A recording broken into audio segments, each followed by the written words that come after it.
What's up, everyone? If you're new to this journey, or if this is something that you've been doing for a while and you're having some trouble with succeeding, well then here's how to never relapse again. Now, the first things first, you need to write down your reason as to why it is that you are doing this. Now, the reason for this is because that is your foundation.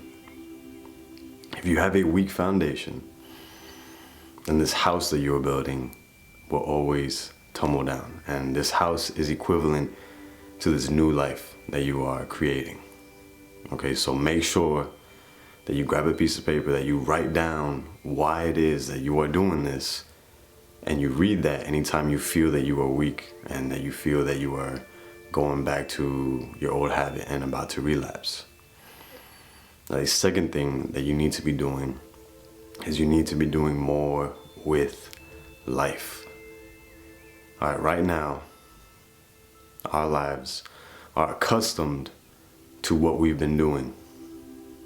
So meaning that if you were to take this bad habit out and continue your life the way it is, well, nothing's gonna change, right? Like, you're gonna end up going back to this bad habit because that's just the way it is. Your life is accustomed, your life is pretty much set to include this bad habit.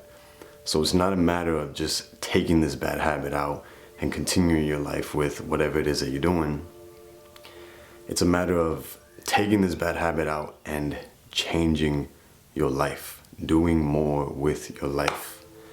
Now, a few things that I could tell you that actually help you improve your life even more is meditation, exercise, cold showers, eating healthier. I recommend eating whole foods, but I understand that's not always possible because it can be pretty expensive at times. So just try to eat healthier. And the list goes on, but those 4 right there, that is a good start to add into your life to be able to create that positive shift. Now, the third thing that you need to be doing is that you need to have a positive coping mechanism. And now the reason for this is because whenever you relapse, you have to think about it. Why do you relapse? There are 3 reasons why you would relapse. Okay, 1 is boredom. The second one is curiosity. And the third one is because you are using it as an escape. You are using it as a coping mechanism, right? Now, if this is true, if you are using it as a coping mechanism, then every time that you relapse, what do you feel? You might feel anger, you might feel frustration, you might feel depression, a wide mix of negative emotions. And any negative emotion that you feel, you're going to want to be able to deal with it. And if your only way to deal with it is performing this bad habit, well, you can already see how this is going to keep you in a constant cycle of going back. So what you need to do is you need to establish a positive coping mechanism. All right, something that I like to do is whenever I feel something like this, whenever I feel a negative emotion, I go outside, I take a walk, and just breathe. All right, that for me is my coping mechanism.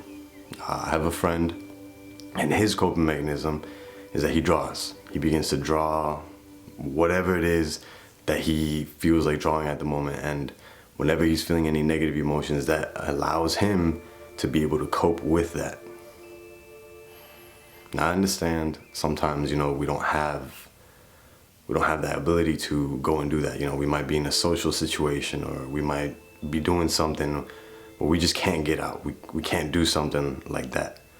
So in that instance, maybe some deep breathing, or maybe just staying quiet and observing and focusing on everything around you.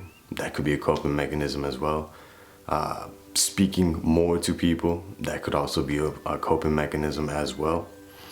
But anyways, you need to develop that positive coping mechanism. That way, whenever you feel those negative emotions, you're not always going to go back into this bad habit. Now, the 4th thing that you need to be doing is positive reinforcement.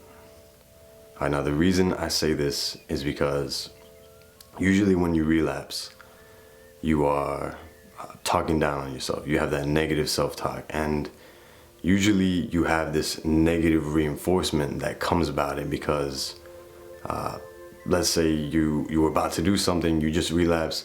Now you feel like you're not even worthy of doing this. You're not worthy of having this, if that makes sense to you, right? So you need to have this positive reinforcement, whether you relapse, whether you don't relapse, because if you want this to be a lasting lifestyle change, if you want this to be something that is gonna last forever, well, then you need that positive reinforcement. So even if you relapse, you need to have that positive self-talk, right? Like, hey, it's all right. You know, like, I'm just human. I'm not perfect. I'll learn from this. We'll keep going.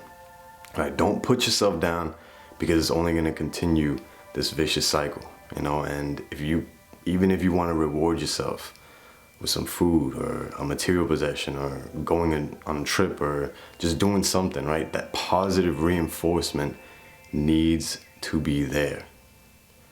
Now, the last thing that I wanted to say is when you experience an urge, there are two things that you can do. All right, now the first thing that you can do is you can put all your attention, all your focus onto something else. So if an urge hits me and I'm at home, I'll go outside for a walk. If an urge hits me and I'm in public talking to someone, I will literally either talk more or I will be quiet and focus more and listen more to what they're saying.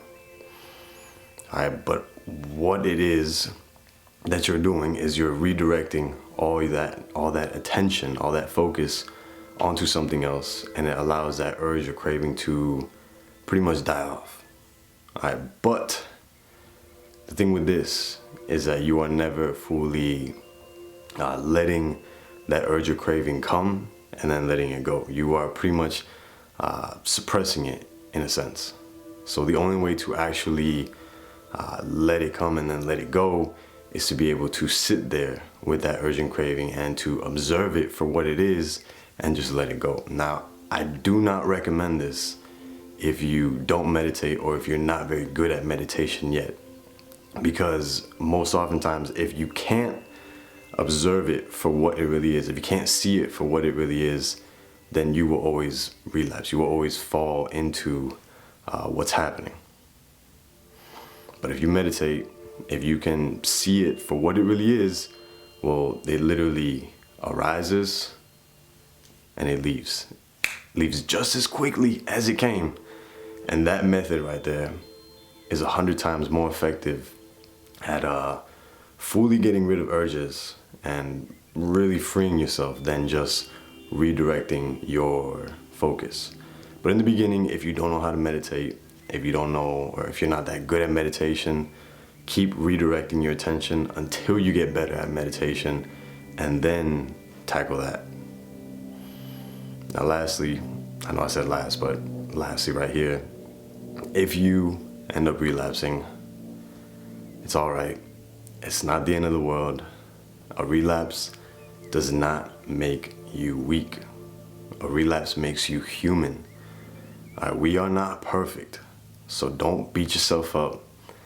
And remember that a relapse is a learning experience. So anytime that it happens, allow yourself to learn from it and allow yourself to come back even better. And if you are doing the things that I've mentioned, you will notice that your recovery from a relapse is 100 times easier, because the reason why a relapse puts you down so much is because of that negative self-talk, right? You begin to feel guilty, ashamed, you frustrated, angry, depressed, all these negative emotions, whether you're aware of them or whether you're not. But you begin to feel these negative emotions, and that is what pulls you down. That is what makes you feel the way that you feel after a relapse. So remember that. Remember that once you do relapse, it's pretty much a mental war going on in your head. And if you can subside that with the things that I've mentioned, then a relapse will not affect you whatsoever. With that, I leave you. Thank you for watching. I do hope this video has helped you in one way, shape, or form. If you liked the video, then make sure to like it. If you like the content, then make sure to subscribe and hit that notification bell. I'm uploading videos regularly every single week on Thursdays at 12 p.m. Eastern Standard Time. And if you tried this, or if you're about to do this and it works for you, then make sure to share this video, because everybody deserves to be free. And with that, remember, the time is now.